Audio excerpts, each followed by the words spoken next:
Pag nakita mo ako sa personal at tinignan mo ako sa malayo, syempre, pangit ako. Pero pag tinitigan mo ako ng malapitan, ay sinasabi ko sa'yo, napakabait kong tao.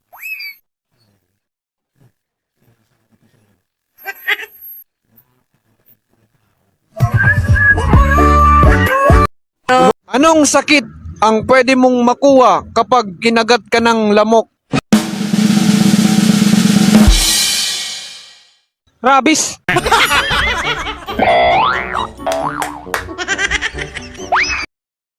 Anong bisyo mo? Alak at sigarilyo, pare. Matagal ka na bang umiinom at naninigarilyo? Matagal-tagal na rin, pare. Mga ilang taon na rin. Kung inipon mo yung pinambibili mo ng alak at sigarilyo sa loob ng ilang taon, baka nakabili ka na ng sports car. Ikaw, pare, anong bisyo mo?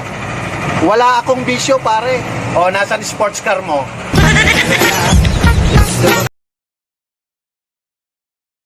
Orasyon para sa mga single. Ang tugon, mag-asawa ka na.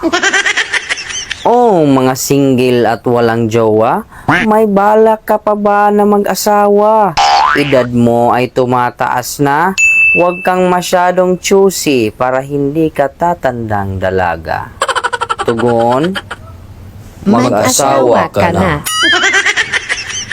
O mga single na naghihintay ng forever, naway makita nyo na ang inyong totoong lover. At para hindi kayo mainip at lamukin sa paghihintay, sindihan ninyo ang katol sa inyong bahay. Ang tugon, mag-asawa ka na. Ayon sa aklat ng Manginginom, Kapitulo 4 Cantos, bersikulo ni San Miguel, Matador at Red Horse. Ang taong hindi sumunod sa tamang daan, lasing na yan.